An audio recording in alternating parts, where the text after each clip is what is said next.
ಎಲ್ರಿಗೂ ನಮಸ್ಕಾರ. Welcome back to Sinchu vlogs. ಎಲ್ಲರೂ ಹೇಗಿದ್ದೀರಾ? ಎಲ್ಲರೂ ಚೆನ್ನಾಗಿದ್ದೀರಾ ಅಂತ ಅಂದ್ಕೊಂಡು ಫ್ರೈಡೇ ಮಾರ್ನಿಂಗಿಂದ ವ್ಲಾಗ್ನ ಸ್ಟಾರ್ಟ್ ಮಾಡ್ತಾ ಇದ್ದೀನಿ. ಫ್ರೈಡೇ ಮಾರ್ನಿಂಗ್ ಇವತ್ತು ಬ್ರೇಕ್ಫಾಸ್ಟ್‌ಗೆ ಅಂತ ಹೇಳಿ ನನಗೆ ಸಿಂಪಲ್ಲಾಗಿ ಈ ರೀತಿ ಬ್ರೆಡ್, ಪೀನಟ್ ಬಟರ್ ಇದನ್ನೆಲ್ಲ ಬಳಸ್ಕೊಂಡು ಒಂದು ಸ್ಯಾಂಡ್ವಿಚ್ ಅಂತ ಹೇಳ್ಬೋದು. ಆ ಥರ ಮಾಡ್ಕೊಂಡಿದ್ದೆ. ತುಂಬಾ ಟೇಸ್ಟಿಯಾಗಿರುತ್ತೆ, ಹೆಲ್ತ್‌ಗೂ ಒಳ್ಳೆಯದು. ಯಾರಾದರೂ ಡಯೆಟ್ ಮಾಡ್ತಾ ಇರೋರು ಈ ರೀತಿ ಮಾರ್ನಿಂಗ್ ನೀವೇನು ಬ್ರೇಕ್ಫಾಸ್ಟ್ ತೊಗೊಳ್ತಿರ್ತೀರಲ್ವ, ಆ ರೊಟೀನ್‌ಗೆ ಇದನ್ನು ಆ್ಯಡ್ ಮಾಡ್ಕೊಳ್ಬೋದು. ನಾನು ಇಲ್ಲಿ 2 ಬ್ರೌನ್ ಬ್ರೆಡ್ ತೊಗೊಂಡಿದ್ದೀನಿ. ಹಾಗೆ 1 ಟೇಬಲ್ ಸ್ಪೂನ್ ಪೀನಟ್ ಬಟರ್ನ ಇಲ್ಲಿ ಬ್ರೆಡ್ ಮೇಲೆ ಸ್ಪ್ರೆಡ್ ಮಾಡ್ಕೊಂಡಿದ್ದೀನಿ. ಹಾಗೆ ಒಂದು ಟೊಮೆಟೊ ಹಾಗೆ ಈರುಳ್ಳಿನ ಈ ರೀತಿ ಸಣ್ಣ ಸಣ್ಣಕ್ಕೆ ಕಟ್ ಮಾಡಿ ಅದ್ರ ಮೇಲೆ ಈ ರೀತಿ ಅರೇಂಜ್ ಮಾಡ್ಕೊಳ್ಳೋದು. ನಂತರ ನಾನು ಹಾಫ್ ಬಾಯ್ಲ್ ಹಾಕ್ಕೊಂಡಿದ್ದೆ. ಹಾಫ್ ಬಾಯ್ಲ್ನ ಈ ರೀತಿ ಇಟ್ಟು ಈಗ ಅದ್ರ ಮೇಲೆ ಒಂದು ಬ್ರೆಡ್ ಸ್ಲೈಸ್ನ ಇಟ್ಕೊಳ್ಳೋದು. ಇದಕ್ಕೆ ನೀವು ಸೌತೆಕಾಯಿ ಕೂಡ ಕಟ್ ಮಾಡಿ ಸೇರಿಸ್ಕೊಳ್ಬೋದು, ಹಾಗೆ ಕ್ಯಾರೆಟ್ ಕೂಡ ಸೇರಿಸ್ಕೊಳ್ಬೋದು, ಹಾಗೆ ಕ್ಯಾಪ್ಸಿಕಮ್ ಇದನ್ನೆಲ್ಲ ಕೂಡ ಸೇರಿಸ್ಕೊಳ್ಬೋದು. ತುಂಬಾ ರುಚಿಯಾಗಿರುತ್ತೆ, ಹೆಲ್ದಿಯಾಗಿರುತ್ತೆ. ಮಾರ್ನಿಂಗ್ ಬ್ರೇಕ್ಫಾಸ್ಟ್ಗೆ ಈ ರೀತಿ ಮಾಡ್ಕೊಳ್ಬೋದು. ಹಾಗೆ ಇದ್ರ ಜೊತೆ ಯಾಕೋ ಪಾಯಸ ತಿನ್ನಬೇಕು ಅನ್ನಿಸ್ತಾ ಇತ್ತು, ಹಾಗಾಗಿ ಪಾಯಸನೂ ಮಾಡ್ಕೊಂಡಿದ್ದೆ. ಹಾಗೆ ಇವತ್ತು ಬೆಳಗಿನ ತಿಂಡಿಗೆ ಹಾಗೆ ಮಧ್ಯಾಹ್ನ ಊಟಕ್ಕೆ ಅಂತ ಹೇಳಿ ಸೆಟ್ ದೋಸೆನ ಮಾಡ್ಕೊಳ್ತಾ ಇದ್ದೀನಿ. ಅದನ್ನು ಮಾಡ್ಕೊಳ್ಳೋಕ್ಕೆ ಬ್ಯಾಟರ್ಗೆ ನಾನು 1/4 ಬೌಲ್ ಆಗುವಷ್ಟು ಉದ್ದಿನಕಾಳು ಹಾಗೆ 3 ಬೌಲ್ ಆಗುವಷ್ಟು ರೇಷನ್ ಅಕ್ಕಿನ ತೊಗೊಂಡಿದ್ದೀನಿ. ಹಾಗೆ 3 ಟೇಬಲ್ ಸ್ಪೂನ್ ಆಗುವಷ್ಟು ಕಡಲೆಬೇಳೆನ ತೊಗೊಂಡಿದ್ದೀನಿ. ಹಾಗೆ 1 ಟೇಬಲ್ ಸ್ಪೂನ್ ಆಗುವಷ್ಟು ಮೆಂತ್ಯ ಕಾಳನ್ನು ಹಾಕ್ಕೊಳ್ತಾ ಇದ್ದೀನಿ. ಇದಿಷ್ಟನ್ನು ಒಂದು ಪಾತ್ರೆಗೆ ಹಾಕಿ ಇದನ್ನ ನೀಟಾಗಿ ವಾಶ್ ಮಾಡ್ಕೊಳ್ತೀನಿ. ಬಿಳಿ ನೀರು ಬರೋ ತನಕ ಚೆನ್ನಾಗಿ ವಾಶ್ ಮಾಡಿಕೊಂಡು ನಂತರ ನಾನು ಈ ಅಕ್ಕಿ, ಬೇಳೆ ಇದೆಲ್ಲ ಮುಳುಗುವಷ್ಟು ನೀರನ್ನು ಹಾಕಿ ಇದನ್ನು 8 ಗಂಟೆಗಳ ಕಾಲ ನೆನೆ ಇಡ್ತೀನಿ. ನೆಕ್ಸ್ಟ್ 8 ಅವರ್ ಆದಮೇಲೆ ಇದಕ್ಕೆ ನಾನು ರುಬ್ಕೊಳ್ತೀನಿ. ಇದನ್ನು ರುಬ್ಕೊಳ್ಬೇಕು ನೀಟಾಗಿ. ನಾವು ದೋಸೆ ಬ್ಯಾಟರ್ ಯಾವಾಗಲೂ ಯಾವ ಕನ್ಸಿಸ್ಟೆನ್ಸಿಲಿ ರುಬ್ಕೊಳ್ತೀವಿ ನೋಡಿ, ಅದೇ ಥರ ಇದನ್ನು ರುಬ್ಕೊಳ್ಳೋದು. ಇದನ್ನು ರುಬ್ಕೊಂಡು ಮತ್ತೆ ಇದನ್ನು ಒಂದು 8 ಗಂಟೆಗಳ ಕಾಲ ಅಥವಾ ರಾತ್ರಿ ಇಡೀ ಪೂರ್ತಿ ಇದನ್ನು ಫಾರ್ಮೆಂಟ್ ಆಗೋಕ್ಕೆ ಇಡಬೇಕು. ಇದು ಸ್ವಲ್ಪ ಉಕ್ಕು ಬರುತ್ತೆ ನೋಡಿ, ಆ ಥರ ಆಗಿದ್ರೆ ತುಂಬಾ ಚೆನ್ನಾಗಿ ಬಂದಿರುತ್ತೆ. ನಾನು ಯಾವಾಗಲೂ ಅಷ್ಟೇ ಅಡುಗೆಗೆ ಆಲ್ಮೋಸ್ಟ್ ಅಡುಗೆ ಸೋಡಾನ ಬಳಸಲ್ಲ, ಆದರೂ ಕೂಡ ದೋಸೆ ಬ್ಯಾಟರ್ ಸಖತ್ತಾಗಿ ಆಗಿರುತ್ತೆ. ಇದನ್ನು ನಾನು ನಿನ್ನೆನೇ ದೋಸೆ ಬ್ಯಾಟರ್ನ ರೆಡಿ ಮಾಡಿಟ್ಟಿದ್ದು, ಅಂದರೆ ನಿನ್ನೆ ಮಾರ್ನಿಂಗ್ ನಾನು ಅಕ್ಕಿ, ಬೇಳೆ ಎಲ್ಲ ನೆನೆ ಇಟ್ಟಿದ್ದೆ. ಹಾಗೆ ನೈಟ್ ನಾನು ಇದನ್ನು ರುಬ್ಕೊಂಡಿದ್ದೆ, ಈ ದೋಸೆ ಬ್ಯಾಟರ್ನ ರೆಡಿ ಮಾಡಿಟ್ಟಿದ್ದು. ಈಗ ಈ ವಿಡಿಯೋನ ನಾನು ನಿನ್ನೆ ಹಾಕಲಿಲ್ಲ, ಇವತ್ತು ಅಪ್ಲೋಡ್ ಮಾಡ್ತಾ ಇದ್ದೀನಿ. ದೋಸೆ ಮಾಡ್ತೀನಿಲ್ವ, ಆ ರೆಸಿಪಿ ಜೊತೆನೇ ಶೇರ್ ಮಾಡೋಣ ಅಂತ ಹೇಳಿ ಮಾಡ್ತಾ ಇರೋದು. ಈಗ ನೆಕ್ಸ್ಟ್ ಡೇ ಮಾರ್ನಿಂಗ್, ಈಗ ಇದು ಫ್ರೈಡೇ ಮಾರ್ನಿಂಗ್. ಈಗ ನೀವು ನೋಡ್ತಾ ಇರ್ಬೋದು ದೋಸೆ ಹಿಟ್ಟು ಎಷ್ಟು ಚೆನ್ನಾಗಿ ಉಕ್ಕಿ ಬಂದಿದೆ, ಅಂದರೆ ತುಂಬ ಸಾಫ್ಟಾಗಿ ಆಗಿರುತ್ತೆ. ಇದರಲ್ಲಿ ಇಡ್ಲಿ ಅಥವಾ ದೋಸೆ ಯಾವ್ದು ಬೇಕಾದರೂ ಮಾಡ್ಕೊಳ್ಬೋದು. ಸ್ವಲ್ಪ ಸಾಫ್ಟ್ ಹಾಗೆ ಸ್ವಲ್ಪ ಟೇಸ್ಟಿಯಾಗಿ ಬಂದಿರುತ್ತೆ. ನಾನು ಯಾವಾಗಲೂ ಇದೇ ಥರ ದೋಸೆ ಹಿಟ್ಟನ್ನು ನೆನೆಸೋದು. ಕೆಲವೊಮ್ಮೆ ನಾನು ಇದಕ್ಕೆ ಅನ್ನ ಕೂಡ ರುಬ್ಕೊಳ್ತೀನಿ, ಇದ್ರ ಜೊತೆ ಅನ್ನನೂ ಆ್ಯಡ್ ಮಾಡಿ ರುಬ್ಕೊಳ್ತೀನಿ. ಈಗ ಒಂದ್ಸರಿ ಇದನ್ನು ಚೆನ್ನಾಗಿ ಮಿಕ್ಸ್ ಮಾಡಿಕೊಂಡು ಮತ್ತೆ ಕನ್ಸಿಸ್ಟೆನ್ಸಿ ತಕ್ಕಂಗೆ ಸ್ವಲ್ಪ ನೀರನ್ನು ಆ್ಯಡ್ ಮಾಡಿಕೊಂಡು ಮತ್ತೆ ಚೆನ್ನಾಗಿ ಮಿಕ್ಸ್ ಮಾಡ್ಕೊಳ್ತೀನಿ. ಮತ್ತೆ ರುಚಿಗೆ ತಕ್ಕಷ್ಟು ಉಪ್ಪನ್ನು ಹಾಕಿ ಇದನ್ನು ಚೆನ್ನಾಗಿ ಮಿಕ್ಸ್ ಮಾಡಿ ಈಗ ದೋಸೆ ಬ್ಯಾಟರ್ ರೆಡಿಯಾಗಿದೆ, ಅದನ್ನು ಸೈಡ್ಗೆ ಎತ್ತಿಡ್ತೀನಿ. ಅಷ್ಟರಲ್ಲಿ ನಾನು ಮೊದಲಿಗೆ ಪಲ್ಯ ಮಾಡ್ಕೊಂಡು ಬಿಡೋಣ ಅಂತ ಹೇಳಿ ಇದಕ್ಕೆ ಕಾಂಬಿನೇಷನ್ ಆಗಿ ನಾನಿವತ್ತು ಸೆಟ್ ದೋಸೆನ ಮಾಡ್ತಾ ಇದ್ದೀನಿ. ಹಾಗಾಗಿ ಆಲೂಗಡ್ಡೆ ಪಲ್ಯ ಮಾಡ್ಕೊಳ್ಳೋಣ, ಹಾಗೆ ಟೊಮೆಟೊ ಕುರ್ಮಾನು ಮಾಡ್ಕೊಳ್ಳೋಣ ಅಂತ ಹೇಳಿ ಮಾಡ್ಕೊಳ್ಳೋಕ್ಕೆ ರೆಡಿ ಮಾಡ್ಕೊಳ್ತಾ ಇದ್ದೀನಿ. ನನಗೆ ಆಲ್ಮೋಸ್ಟ್ ಯಾವಾಗ್ಲೂ ಈ ಆಲೂಗಡ್ಡೆ ಪಲ್ಯ ತುಂಬಾ ಇಷ್ಟ ಆಗುತ್ತೆ, ಹಾಗಾಗಿ ಇವತ್ತು ಅದನ್ನೇ ಮಾಡ್ಕೊಳ್ತಾ ಇದ್ದೀನಿ. ಈ ಆಲೂಗಡ್ಡೆ ನಾನು ಈ ರೀತಿ ಉದ್ದುದ್ದಕ್ಕೆ ಅರ್ಧ ಭಾಗ ಕಟ್ ಮಾಡ್ಕೊಳ್ತೀನಿ. ಕಟ್ ಮಾಡಿಕೊಂಡು ಅದನ್ನು ನಾನು ಮೊದಲೇ ತಂದಿರುವಾಗಲೇ ತರಕಾರಿ ಜೊತೆ ವಾಶ್ ಮಾಡಿಟ್ಟಿದ್ದೆ, ಹಾಗಾಗಿ ಆದರೂ ಇನ್ನೊಂದು ಸರಿ ವಾಶ್ ಮಾಡಿಕೊಂಡು ಈಗ ಅದಕ್ಕೆ ನೀರು ಮತ್ತು ರುಚಿಗೆ ತಕ್ಕಷ್ಟು ಉಪ್ಪನ್ನು ಇವಾಗಲೇ ಸೇರಿಸಿ ಇದನ್ನು ಒಂದು 3 ವಿಷಲ್ ಕುಕ್ ಮಾಡ್ಕೊಳ್ತೀನಿ. ಆಲೂಗಡ್ಡೆನ ಪರ್ಫೆಕ್ಟಾಗಿ ಸಾಫ್ಟಾಗಿ ಬೆಂದಿರುತ್ತೆ. ಅದು ಈ 3 ವಿಷಲ್ ಕುಕ್ಕಾಗಿ ಏರ್ ಪೂರ್ತಿ ರಿಲೀಸ್ ಆಗುತ್ತೆ.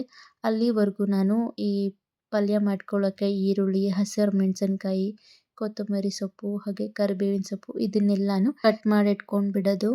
ನನ್ನ ಹಸ್ಬೆಂಡ್ಗೆ ಈ ದೋಸೆ, ಇಡ್ಲಿ, ಪೂರಿ, ಚಪಾತಿ ಇದೆಲ್ಲನೂ ಅಷ್ಟೊಂದು ಇಷ್ಟ ಆಗಲ್ಲ. ಅವ್ರಿಗೆ ಅನ್ನ ಸಾಂಬಾರು ಕೊಟ್ಬಿಟ್ರೆ ಹೊಟ್ಟೆ ತುಂಬ ತಿಂದ್ಬಿಡ್ತಾರೆ. ಈ ರೀತಿ ಏನಾದರೂ ಮಾಡಿದ್ರೆ 1 ಟೈಮ್ ತಿಂತಾರೆ, 2 ಟೈಮ್ ಎಲ್ಲ ತಿನ್ನಲ್ಲ. ಅದ್ರ ಜೊತೆಗೆ ಅವ್ರಿಗೆ ಸಾಂಬಾರು, ಚಟ್ನಿ, ಪಲ್ಯ ಇದೆಲ್ಲನೂ ಇರಲೇಬೇಕು. ಇಲ್ಲಾಂದರೆ ಅವ್ರು ತಿನ್ನೋದೇ ಇಲ್ಲ. 1 ಅಥವಾ 1:30 ಅಷ್ಟೇ ತಿಂತಾರೆ ದೋಸೆ, ಚಪಾತಿ ಇದೆಲ್ಲ ಆದರೆ. ಒಮ್ಮೆ ಹೇಗೆ ಅನಿಸುತ್ತೆ ಅಂದರೆ, ನಾವು ನಿಂತ್ಕೊಂಡು ಅಡುಗೆ ಮಾಡೋದಕ್ಕಿಂತನೂ ಈ ತರಕಾರಿಗಳನ್ನೆಲ್ಲ ಕಟ್ ಮಾಡಿ ರೆಡಿ ಮಾಡಿ ಇಟ್ಕೊಳ್ಳೋದೇ ಒಂದು ಸ್ವಲ್ಪ ರಿಸ್ಕ್, ಅಂದರೆ ಸ್ವಲ್ಪ ಜಾಸ್ತಿ ಟೈಮ್ ತೊಗೊಳುತ್ತೆ ಅಂತ ಹೇಳ್ಬೋದು. ಅಡುಗೆ ಮಾಡೋದಂದರೆ ಎಲ್ಲನೂ ರೆಡಿ ಇತ್ತು ಅಂದರೆ ಫಟ ಫಟ ಫಟ ಅಂತ ಅಡುಗೆ ಮಾಡ್ಕೊಳ್ಬಿಡ್ಬೋದು. ಅಥವಾ ಇಲ್ಲಿ ಇದೆಲ್ಲ ಕಟ್ ಮಾಡಿ ರೆಡಿ ಮಾಡಿ ಇಟ್ಕೊಳ್ಳೋದೇ ಒಂದು ಸ್ವಲ್ಪ ತರಕಾರಿ ಹಚ್ಕೊಳ್ಳೋದೇ ಜಾಸ್ತಿ ಟೈಮ್ ಹಿಡಿಯುತ್ತೆ. ಹಾಗಾಗಿ ಅದೇ ಒಂದು ಸ್ವಲ್ಪ ಇಷ್ಟ ಆಗಲ್ಲ. ಇನ್ನು ತರಕಾರಿ ಈರುಳ್ಳಿ ಇದನ್ನೆಲ್ಲ ಕಟ್ ಮಾಡಿ ಇಟ್ಕೊಂಡಿದ್ದೀನಿ. ಈಗ ಆಲೂಗಡ್ಡೆ ಕೂಡ ಬೆಂದು ಏರ್ ಪೂರ್ತಿ ರಿಲೀಸ್ ಆಗಿತ್ತು. ಈಗ ಅದನ್ನು ಬಿಸಿ ನೀರೆಲ್ಲ ಒಂದ್ಸರಿ ಚೆಲ್ಬಿಟ್ಟು ಇದಕ್ಕೆ ಇನ್ನೊಂದು ಬೇರೆ ನೀರನ್ನು ಹಾಕಿ ವಾಶ್ ಮಾಡಿ ಈಗ ಇದನ್ನು ಒಂದು ಪ್ಲೇಟ್ಗೆ ಹಾಕ್ಕೊಂಡಿದ್ದೀನಿ. ಈಗ ಈ ಆಲೂಗಡ್ಡೆ ಸಿಪ್ಪೆನೆಲ್ಲ ರಿಮೂವ್ ಮಾಡ್ಕೊಳ್ತಾ ಇದ್ದೀನಿ. ಇದನ್ನು ಬೇಕಿದ್ರೆ ನಾವು ಆಲೂಗಡ್ಡೆ ಸಿಪ್ಪೆನ ಮೊದಲೇ ರಿಮೂವ್ ಮಾಡಿ ಆಮೇಲೆ ಬೇಯಕ್ಕೆ ಕೂಡ ಇಡ್ಬೋದು, ಅಥವಾ ಹಾಗೆ ಕೂಡ ಕಟ್ ಮಾಡಿ ಇಡ್ಬೋದು. ಈ ಬೆಂದಾಗಲೂ ಕೂಡ ಆ ಸಿಪ್ಪೆನ ಈಸಿಯಾಗಿ ತೆಗೆದುಕೊಳ್ಬೋದು. ಇನ್ನು ಈ ಸಿಪ್ಪೆ ಎಲ್ಲ ರಿಮೂವ್ ಮಾಡಿ ಇದಕ್ಕೆ ಸ್ವಲ್ಪ ಅರಿಶಿನ ಹಾಕಿ ಈ ರೀತಿ ಯಾವುದಾದ್ರೂ ಸ್ಮ್ಯಾಶರ್ ಇರುತ್ತೆ ನೋಡಿ, ಅದರಿಂದ ಇದನ್ನು ಆಲೂಗಡ್ಡೆನ ಪೂರ್ತಿ ಸ್ಮ್ಯಾಶ್ ಮಾಡ್ಕೊಳ್ತೀನಿ. ಮಾಡಿಕೊಂಡು ಈಗ ಸ್ಟವ್ ಹಚ್ಕೊಂಡು ಸ್ಟವ್ ಮೇಲೆ ಈ ರೀತಿ ಒಂದು ಬಾಣಲಿ ಇಟ್ಟು ಇದಕ್ಕೆ ಎಣ್ಣೆ, ಬೇಕಿದ್ರೆ ಸಾಸಿವೆ ಹಾಕ್ಕೊಳ್ಬೋದು, ನಾನು ಸ್ಕಿಪ್ ಮಾಡಿದ್ದೀನಿ. ಮತ್ತು ಕಟ್ ಮಾಡಿ ಇಟ್ಕೊಂಡಿದ್ದಂಥ ಸಣ್ಣ ಸಣ್ಣ ಈರುಳ್ಳಿ ಹಾಕ್ಕೊಂಡಿದ್ದೀನಿ. ಹಾಗೆ ಕರಿಬೇವಿನ ಸೊಪ್ಪು, ಹಾಗೆ ಹಸಿರು ಮೆಣಸಿನ್ಕಾಯಿ, ಈ 3 ಒಟ್ಟಿಗೆ ಸೇರಿಸ್ಕೊಂಡು ಬಿಡ್ತೀನಿ. ಈ 3 ಹಾಕಿ ಒಂದ್ಸರಿ ಚೆನ್ನಾಗಿ ಬಾಡಿಸ್ಕೊಳ್ತೀನಿ. ಈಗ ಎಣ್ಣೆ ಸ್ವಲ್ಪ ಕಮ್ಮಿ ಆಯಿತು ಅಂತ ಅನ್ನಿಸ್ತು, ಹಾಗಾಗಿ ಇನ್ನೂ ಒಂದು ಸ್ವಲ್ಪ ಎಣ್ಣೆನ ಆ್ಯಡ್ ಮಾಡ್ಕೊಳ್ತಾ ಇದ್ದೀನಿ. ಆ್ಯಡ್ ಮಾಡಿಕೊಂಡು ಗ್ಯಾಸ್ನ ಲೋ ಫ್ಲೇಮಲ್ಲೇ ಇಟ್ಕೊಂಡು ಈರುಳ್ಳಿ ಪೂರ್ತಿ ಸಾಫ್ಟ್ ಆಗುತ್ತೆ ನೋಡಿ, ಅಲ್ಲಿ ತನಕ ಚೆನ್ನಾಗಿ ಇದನ್ನು ಬಾಡಿಸ್ಕೊಳ್ಳೋದು. ಈಗ ನಾನು ಸ್ಮ್ಯಾಶ್ ಮಾಡಿ ಇಟ್ಕೊಂಡಿದ್ದಂಥ ಆಲೂಗಡ್ಡೆನ ಹಾಕ್ಕೊಂಡಿದ್ದೀನಿ. ಹಾಕಿ ಈಗ ಆಲೂಗಡ್ಡೆ, ಈ ಈರುಳ್ಳಿ ಇದೆಲ್ಲ ಚೆನ್ನಾಗಿ ಮಿಕ್ಸ್ ಆಗಬೇಕು. ಹಾಗಾಗಿ ಒಂದು 2ರಿಂದ 3 ನಿಮಿಷ ಚೆನ್ನಾಗಿ ಈ ರೀತಿ ಬಾಡಿಸ್ಕೊಂಡು ಮಿಕ್ಸ್ ಮಾಡ್ಕೊಳ್ಳೋದು. ಈಗ ಪಲ್ಯ ಕೂಡ ಪರ್ಫೆಕ್ಟಾಗಿ ರೆಡಿ ಆಯಿತು. ಈಗ ಲಾಸ್ಟಲ್ಲಿ ಇದಕ್ಕೆ ಸ್ವಲ್ಪ ಕೊತ್ತಂಬರಿ ಸೊಪ್ಪನ್ನು ಕಟ್ ಮಾಡಿ ಸೇರಿಸ್ಕೊಂಡ್ರೆ ಆಲೂಗಡ್ಡೆ ಪಲ್ಯನೂ ರೆಡಿ ಆಗೋಯಿತು. ಪಲ್ಯ ಏನೋ ರೆಡಿ ಆಯಿತು. ಇನ್ನು ದೋಸೆ ಮಾಡ್ಕೊಳ್ಳೋದು ಅಷ್ಟೇ. ದೋಸೆ ಮಾಡ್ಕೊಳ್ಳೋದಕ್ಕೆ ದೋಸೆ ಬ್ಯಾಟರ್ ಬೇಕೇ ಬೇಕು. ನಾನು ದೋಸೆ ಬ್ಯಾಟರ್ನ ಮೊದಲೇ ರೆಡಿ ಮಾಡಿ ಇಟ್ಕೊಂಡಿದ್ದೆ. ಹಾಗಾಗಿ ಈಗ ಸ್ಟವ್ ಹಚ್ಕೊಂಡು ಈ ರೀತಿ ಒಂದು ಪ್ಯಾನ್ ಇಟ್ಕೊಂಡು ಅದಕ್ಕೆ ಸ್ವಲ್ಪ ನೀರನ್ನು ಚಿಮುಕಿಸ್ತೀನಿ, ಮತ್ತು ಒಂದು ಸ್ವಲ್ಪ ಎಣ್ಣೆ ಹಾಕಿ ಸ್ಪ್ರೆಡ್ ಮಾಡಿಕೊಂಡು ಅದ್ರ ಮೇಲೆ ಒಂದು ಸೌಟು ದೋಸೆ ಬ್ಯಾಟರ್ನ ಹಾಕಿ ದೋಸೆನ ನೀಟಾಗಿ ಹಾಕ್ಕೊಂಡು ಸ್ಪ್ರೆಡ್ ಮಾಡ್ಕೊಳ್ಳೋದು. ಎರಡೂ ಬದಿ ಈ ರೀತಿ ಉಲ್ಟಾ ಸೀದಾ ಮಾಡಿಕೊಂಡು ಬೇಯಿಸ್ಕೊಳ್ಳೋದು. ಇಷ್ಟು ಮಾಡಿದ್ರೆ ಆಯಿತು, ದೋಸೆ ಕೂಡ ರೆಡಿ ಆಗುತ್ತೆ. ತುಂಬಾ ಸಾಫ್ಟಾಗಿತ್ತು, ತುಂಬಾ ಚೆನ್ನಾಗಿತ್ತು ಟೇಸ್ಟ್ ಕೂಡ. ಇನ್ನು ದೋಸೆ ಕೂಡ ರೆಡಿ ಆಯಿತು. ಹಾಗೆ ನಾನು ಇದಕ್ಕೆ ಕಾಂಬಿನೇಷನ್ ಆಗಿ ಟೊಮೆಟೊ ಕುರ್ಮಾನು ಕೂಡ ಮಾಡಿಕೊಂಡಿದ್ದೆ. ಈ ರೆಸಿಪಿನ ನಾನು ಆಲ್ರೆಡಿ ಶೇರ್ ಮಾಡಿದ್ದೀನಿ, ಹಾಗಾಗಿ ನಾನು ಅದನ್ನು ವಿಡಿಯೋ ಏನೂ ಮಾಡ್ಕೊಂಡಿಲ್ಲ. ತುಂಬಾ ಚೆನ್ನಾಗಿತ್ತು. ಇನ್ನು ಇವತ್ತಿನ ಮಾರ್ನಿಂಗ್ ಬ್ರೇಕ್ಫಾಸ್ಟ್ಗೆ ಹಾಗೆ ಮಧ್ಯಾಹ್ನಕ್ಕೆ ನಮ್ಮ ಮನೆಯಲ್ಲಿ ಈ ಸೆಟ್ ದೋಸೆನ ಮಾಡ್ಕೊಂಡಿದ್ದೆ. ಈ ರೆಸಿಪಿ ನಿಮಗೆ ಇಷ್ಟ ಆಗಿದ್ರೆ ಪ್ಲೀಸ್ ಒಂದು ಲೈಕ್ ಮಾಡಿ, ಹಾಗೆ ನಿಮ್ಮ ಫ್ಯಾಮಿಲಿ ಫ್ರೆಂಡ್ಸ್ಗೂ ಶೇರ್ ಮಾಡಿ. ಇನ್ನು ಪೂಜೆ ಕೂಡ ಮಾಡ್ಕೊಳ್ಬೇಕು, ಹಾಗಾಗಿ ಹೊರ್ಗಡೆ ಕೂಡ ಹೋಗಬೇಕು. ಸ್ವಲ್ಪ ಡಿಮಾರ್ಟ್ಗೆ ಹೋಗೋದಿತ್ತು, ಗ್ರೋಸರಿ ಶಾಪಿಂಗ್ ಎಲ್ಲ ಮಾಡಬೇಕು. ಹಾಗೆ ಪೂಜೆ ಎಲ್ಲ ಮುಗಿಸ್ಕೊಂಡು ಮತ್ತು ಕೆಲಸ ಎಲ್ಲ ಆಗುತ್ತೆ ಅಲ್ವಾ, ಆಮೇಲೆ ಈವ್ನಿಂಗ್ ಅಷ್ಟರಲ್ಲಿ ಹೋಗೋಣ ಅಂತ ಹೇಳಿ ಈಗ ಪೂಜೆ ಮಾಡ್ಕೊಳ್ಳೋಕ್ಕೆ ಫ್ರೆಶ್ ಅಪ್ ಆಗಿ ಬಂದಿದ್ದೀನಿ. ಇನ್ನು ಫ್ರೆಶ್ ಅಪ್ ಆಗಿ ದೇವ್ರ ಮನೆಯಲ್ಲಿ ಕ್ಲೀನ್ ಮಾಡಿಕೊಂಡು ಎಲ್ಲ ಪೂಜೆಗೆ ರೆಡಿ ಮಾಡಿಕೊಂಡು ಈಗ ಪೂಜೆ ಮಾಡ್ಕೊಳ್ಳೋಣ ಅಂತ ಹೇಳಿ ಪೂಜೆ ಮಾಡ್ಕೊಳ್ತಾ ಇದ್ದೀನಿ.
ಇನ್ನು ಈಗ ಪೂಜೆಯನ್ನು ಮಾಡ್ಕೊಂಡಿದ್ದಾಯಿತು. ಹಾಗೆ ಇವತ್ತು ಡಿಮಾರ್ಟ್‌ಗೆ ಹೋಗೋಣ ಅಂತ ಹೇಳಿ ಆಲ್ಮೋಸ್ಟ್ 1 ವೀಕಿಂದ ಪ್ಲ್ಯಾನ್ ಮಾಡ್ಕೊಳ್ತಾನೆ ಇದ್ದೆ. ಬಟ್ ಏನೋ ಹೋಗೋಕೆ ಆಗ್ತಾನೆ ಇರಲಿಲ್ಲ. ಇನ್ನು ಮನೆಗೆ ಅಕ್ಕನ ಮಗ ಬಂದಿದ್ದ ಅಲ್ವಾ, ಅವನ ಹತ್ರ ಹೇಳಿದ್ದೆ ನಾನು ಹೋಗಬೇಕು ಅಂತ ಹೇಳಿ. ಹಾಗಾಗಿ ಅವನು ಹೋಗೋಣ ಹೋಗೋಣ ಅಂತ ಹೇಳಿ, ಅವನಿಗೂ ಮನೇಲಿ ಟೈಮ್ ಪಾಸ್ ಆಗ್ತಾ ಇರಲಿಲ್ಲ. ಹೊರಗಡೆ ಹೋಗಿ ಬಂದರೆ ಸರಿ ಹೋಗುತ್ತೆ ಅಂತ ಹೇಳಿ ಇನ್ನು ಹೋಗೋಣ, ನನಗೂ ಕೂಡ ಮನೆಗೆ ಗ್ರೋಸರಿ ಎಲ್ಲ ಶಾಪಿಂಗ್ ಮಾಡಬೇಕು, ಆಲ್ರೆಡಿ ಖಾಲಿ ಆಗ್ತಾ ಇದೆ ಅಂತ ಹೇಳಿ. ಯಾವಾಗಲೂ ಅಷ್ಟೇ ಈ ರೀತಿ ಏನಾದರೂ ಗ್ರೋಸರಿ ಶಾಪಿಂಗ್ ಹೋದಾಗಲೆಲ್ಲ ಮನೇಲಿ ಏನು ಖಾಲಿ ಆಗಿದೆ, ಏನಿದೆ ಏನಿಲ್ಲ ಅಂತ ನೋಡಿ ಒಂದ್ಸರಿ ಎಲ್ಲ ಚೆಕ್ ಮಾಡಿಕೊಂಡು ಲಿಸ್ಟ್ ಮಾಡಿಕೊಂಡು ಹೋಗಿಬಿಡ್ತೀನಿ. ಇವತ್ತು ಹಾಗೆ ಮಾಡ್ಕೊಂಡಿದ್ದೆ. ತುಂಬ ಏನೋ ಶಾಪಿಂಗ್ ಮಾಡೋದೆಲ್ಲ ಏನಿರಲಿಲ್ಲ. ಒಂದು ಸ್ವಲ್ಪ ಬೇಳೆ ಅದೆಲ್ಲ ಬೇಕಾಗಿತ್ತು. ಹಾಗೆ ಮನೆಗೆ ಸ್ವಲ್ಪ ಕಿಚನ್ಗೆ ಒಂದು ಸ್ವಲ್ಪ ಐಟಮ್ಸ್ ಎಲ್ಲ ಬೇಕಾಗಿತ್ತು. ಅದನ್ನೆಲ್ಲ ಬೈ ಮಾಡೋಣ ಅಂತ ಹೇಳಿ ಹೊರಟಿದ್ದು. ನಾವು ಡಿಮಾರ್ಟ್‌ಗೆ ಬರುವಾಗ 6:30 ಆಗಿತ್ತು. ಶಾಪಿಂಗ್ ಎಲ್ಲ ಮುಗಿಸ್ಕೊಂಡು ಮನೆಗೆ ಹೋಗೋಷ್ಟರಲ್ಲಿ ನೈಟ್ ಆಗೋಗಿತ್ತು. 8:30, 9 ಆಗಿತ್ತು. ತುಂಬ ಹಸಿವಾಗ್ತಿತ್ತು ಎಲ್ರಿಗೂ ಅಂತ ಹೇಳಿ ಇವತ್ತು ಹೊರಗಡೆನೇ ಊಟ ಮಾಡಿಕೊಂಡು ಬಂದಿದ್ದು.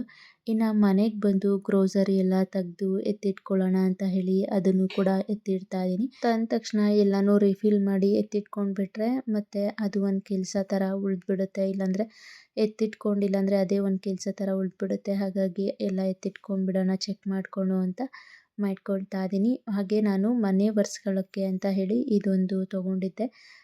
ಈ ಮಷೀನು ಗಾಲಾ ಅವ್ರದ್ದು. ಇನ್ನು ಅದು ಒಂದು ತೊಗೊಂಡಿದ್ದೆ. ಹಾಗೆ ಇವನು ಸ್ವಲ್ಪ ಬಿಸ್ಕೆಟ್ಸ್ ಎಲ್ಲ ತೊಗೊಂಡಿದ್ದ ನಮ್ಮ ಅಕ್ಕನ ಮಗ. ಹಾಗೆ ಇವತ್ತು ಹನಿ ಕೂಡ ತೊಗೊಂಡು ಬಂದಿದ್ದೀನಿ. ಆಲ್ಮೋಸ್ಟ್ ಯಾವಾಗ್ಲೂ ನನಗೆ ಹನಿ ಮತ್ತು ತುಪ್ಪ ಎರಡೂ ಅಮ್ಮನೇ ಕೊಡ್ತಾರೆ.